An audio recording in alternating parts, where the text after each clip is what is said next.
Welcome to the IVM Podcast Network. Hi, this is Amit Doshi, and I wanted to thank each and every one of our listeners. It's been 2 years since I founded IVM, and it's been an amazing 2 years.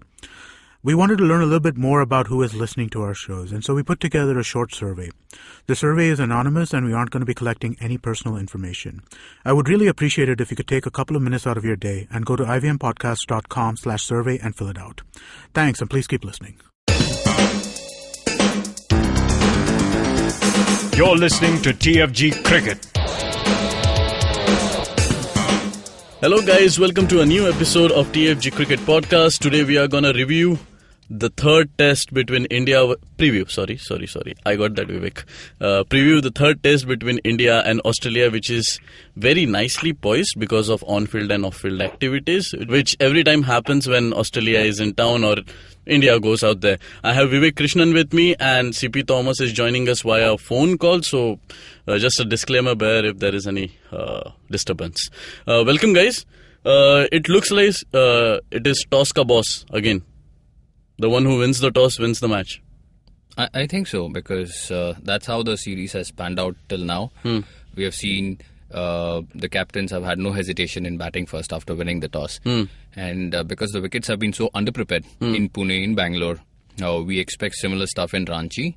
I just had a look. Obviously, I was not there in Ranchi, but this is online I saw, and it clearly looks underprepared, Nikhil. Okay. So let's not be surprised if things get wrapped up in inside 3 days. And the way the teams have been batting, both teams, especially India, because this is a surprise. Man, if you're going to be playing to your strength, and if this is the kind of performance you're going to keep coming up with, it's a shame. We got out of jail in Bangalore. And if we lose the toss here, and if we continue to bat the way we have been doing, boss, doomsday. CP, you also feel the same? The one who wins the toss wins the match?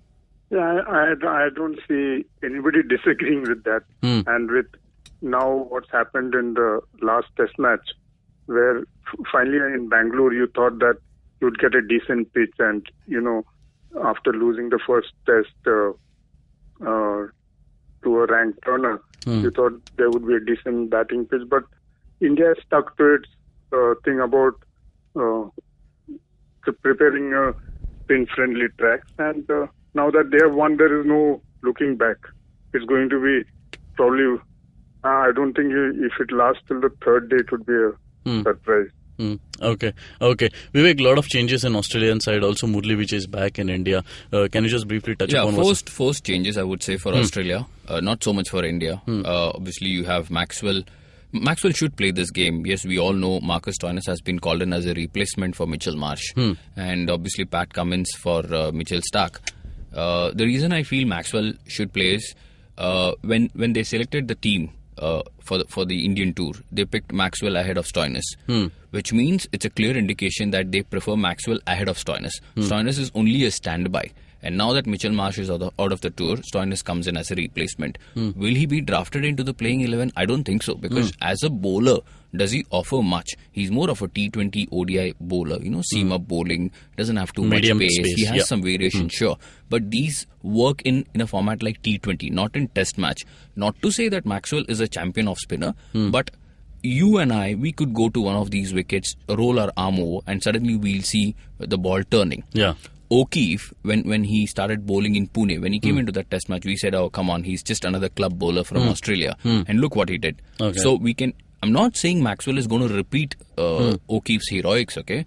But what I'm trying to say is he's going to get a lot of purchase. And if he bowls sensibly, he's a smart cricketer, Nikhil. He knows where to bowl and how to bowl.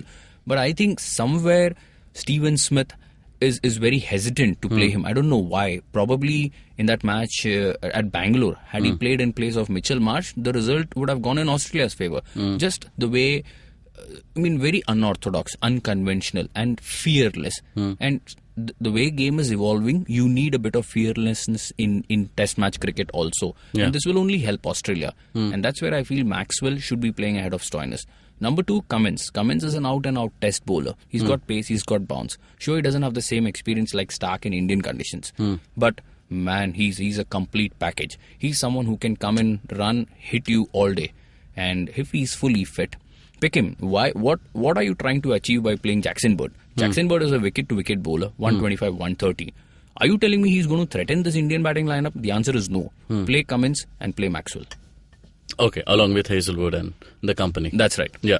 Okay. CP, you also agree with Maxwell? I mean, we have seen him in IPL. He bowled those, unusual deliveries which actually turn. And his batting, in fact, the unorthodox way in which he bats would be very handy for Australia. Yeah, see, the fact that they picked Maxwell for the tour itself was interesting. And if they thought he was fit to come to India or was necessary that he is in the team to India, definitely he needs a place in the 11. Now, they had a problem with Mitchell Marsh being the favoured all-rounder. But I think what has happened, it's a blessing in disguise for Australia that Marsh has again become injured. And for rising Pune Super Giants, I must add CP. Absolutely. Although they'll be thankful the injury has happened before the IPL started. Yes. At least now they know. But ominous signs, CP. Last year we had the tournament. I mean, once the matches started, we had players pulling out. And today... But this time, no. This time they have Ben Stokes, okay? They have to play him all 14 matches, so don't worry about that. All eggs in one basket, man. Yeah. It's a good egg, big egg. Okay? Don't worry about it. If it cracks... Double omelette milega. All right. Yeah, the thing with Maxwell is, of course, he is needed. See, the problem with Australia is that there's too much dependence on Warner and Steven Smith. And Warner can't play his natural game because he's up in the order and he's scared that if he goes, then there will be pressure on the lower down batsmen. So you need that Maxwell kind of, which actually Mitchell Marsh, we kept saying that they should have played Mitchell Marsh up and he should have come and knocked some 20-30 runs. So Maxwell can do that. They can take a risk with that. And of course, with the kind of pitches that are being turned out, he definitely can put in 10-20 overs without a problem. And definitely 1-2 wickets will come in. Because like Vivek said, anyone can get on this pitch and get a couple of wickets. Okay. And also the fact, CP, when Maxwell comes to bowl, I think Indians will eye him as a target, and they'll try going after him. And when you do that, in the process, you might play some stupid shot, and that's where I think Australia should capitalize. Or else you might get some real good turn. But the thing is that if you look at the last two test matches, there has never been a situation where you had to target anybody or anything. See, in both the test matches, if you look, first test match, poor batting and probably a bit of overconfidence on the Indian side of playing Australian spinners. In the first innings itself, the match was lost. Yeah, one poor shot from KL Rahul of Stephen O'Keefe's bowling. And that was it. And suddenly it collapsed and then there was no coming back. Yeah. And in Bangalore, everything was good except for that one partnership between Pujara and Rahane. Yeah. So that was the difference between both the teams. And that Australia came with demons in their mind when they were chasing in the fourth innings. So same thing is going to happen in the next two test matches. The difference is going to be one great innings or one poor shot or one collapse. It's not that it's unlike New Zealand and England. Here you have a team which has the capability to, turn the tide. Yeah. So if you give Australia a chance, they're going to win the match. And There's I think no doubt about it. Nathan, I'm so sorry to interrupt you, CP. Yeah. I think Nathan Lyon made a very fine point. He said the pressure is all on India and not on us. And I think... Perfectly correct. Yeah. It's a mind game. They're playing mind games, but what he said is right. And there is a lot of sense to it because, look, at the end of the day, we are playing at home. We are the favourites to win. Having said that, we now know that Australia can beat us. Before we played the Pune test match, we felt we were going to... Yeah, I think we discussed this before I think even New Zealand came that these teams are coming here saying that anyway we are going to lose. We just need to reduce the margin of loss. Yeah. So now that Australia has won the first test match, given a decent fight in the second, they are already on a high. Even if they lose 3-1, they are not bothered. Yeah. So if they draw the series, it's like winning the test championship or something. Yeah. So there's absolutely no pressure on them. And we are unnecessarily building pressure on ourselves. Like Kumble saying, won't curb on-field aggression. I mean, see, Kumble or Virat probably can handle that kind of pressure. But if you're going to spread the message, won't curb on-field aggression, and Pujara, Rahane, they don't know whether they have to shout after each ball. It might backfire. No, and it doesn't come to them naturally, CP. So absolutely. So now you will have Ishan making more monkey faces. So unnecessary distraction for no reason. Yeah. Absolutely. So I think we are now trying to play to the gallery, which is a very bad thing. As long as they know that they are just making these statements for the public and media in general, and they don't believe it, it's fine. But I don't know how much of that they can carry onto the field. Oh, well, one good thing, like Anil Kumble pointed out yesterday, was now both teams have forgotten about DRS. And it's good that the case has been withdrawn. And sanity has... the thing is, it's unlike any other sport. If Australia and India start fighting and there is a series called off anything, there is no cricket really in the world then. Absolutely. Okay? Absolutely. So, this had to be sorted off the field, and it's wise that the CEOs were there and they sat down like proper professionals and sorted it out.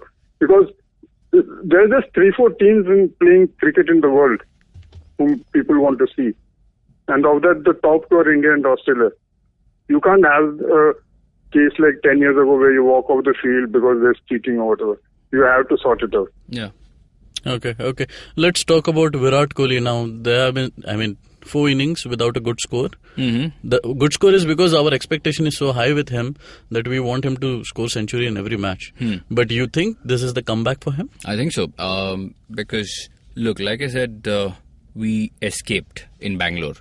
And had we gone down 2-0, the pressure would have been immense. And when the whole world is looking at you, so much expectations, and the Australians are doing everything to curb your natural instincts, and that's where Virat probably would have failed. Going into Ranchi, I think he's refreshed. And now he knows, okay, it's all squared at Ranchi. Yeah. And he also realizes that it's time that he starts contributing. Rahane and Pujara bailed us out. Yeah.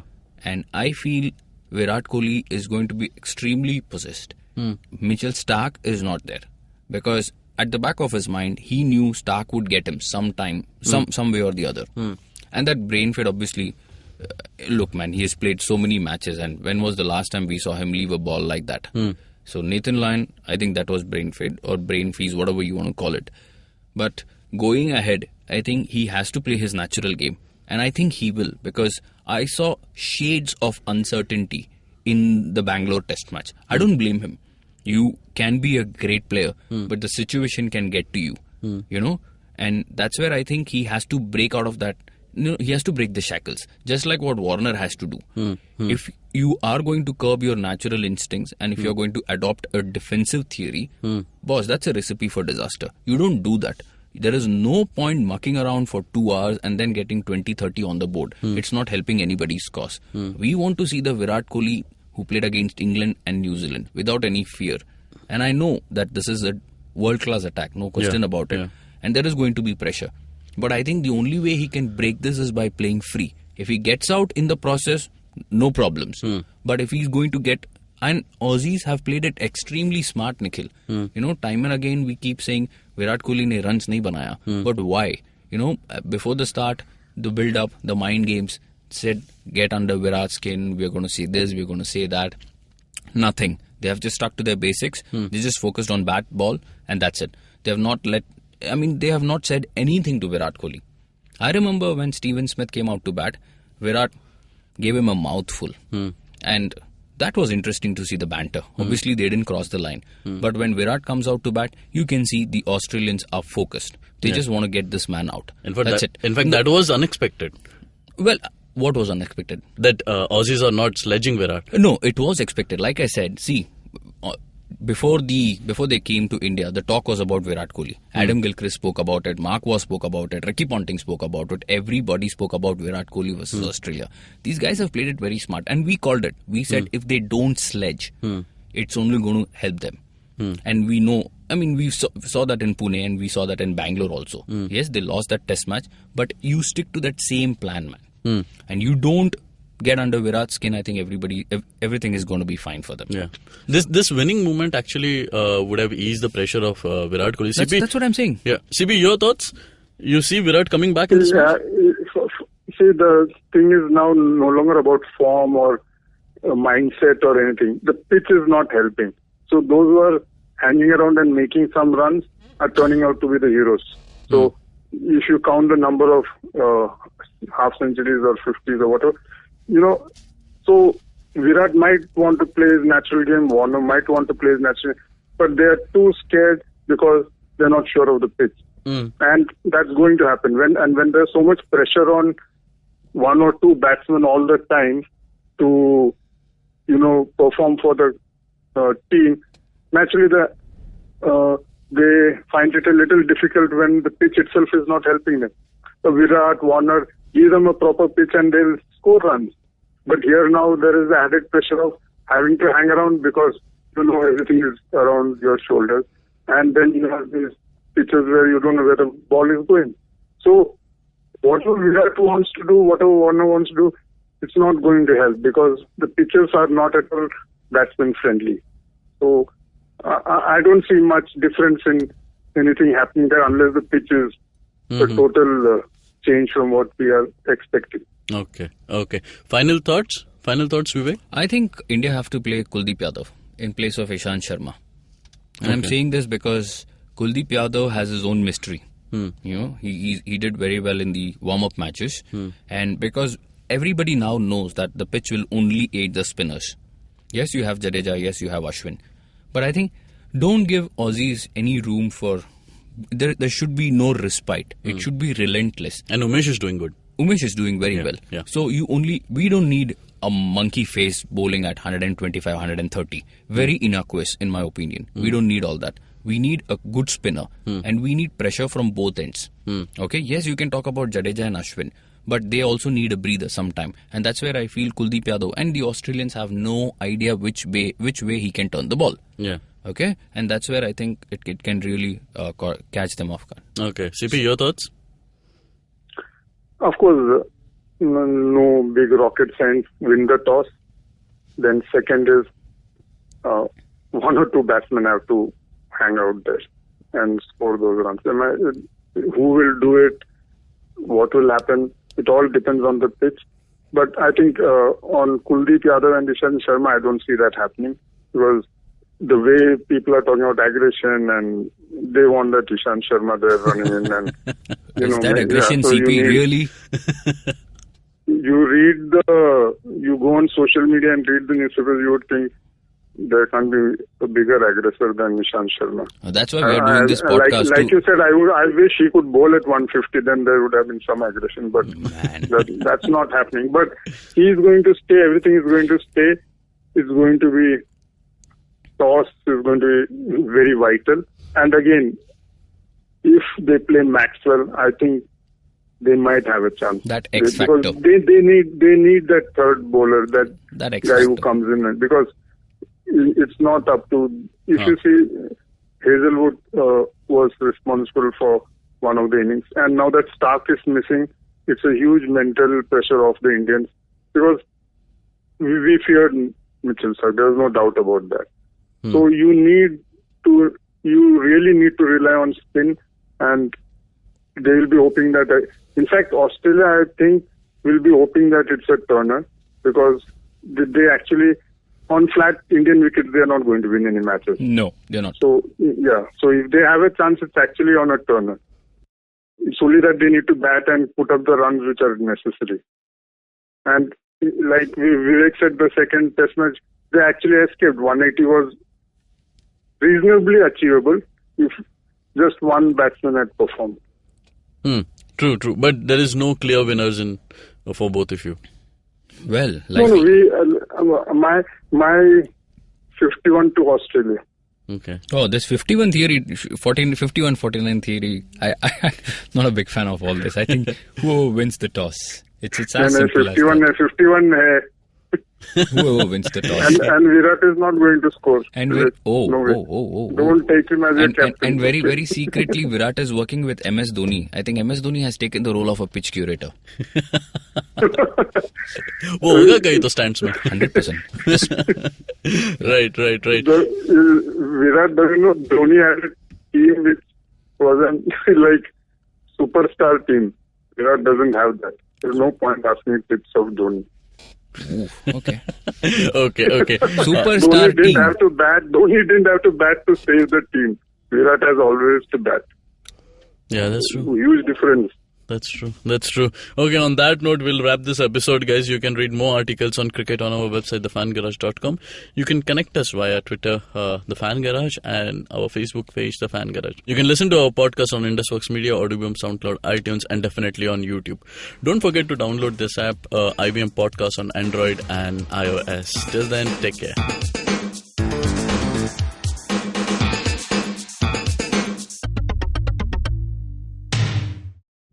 Hey man, just help me out, man. I need some podcast, man. I haven't had a fix in a week. Just need some. Don't you worry about it. I got podcasts galore for you, man. Just go to ivmpodcast.com. You can also find us on Facebook, Twitter, and Instagram. Thanks, man. I'm gonna check it out.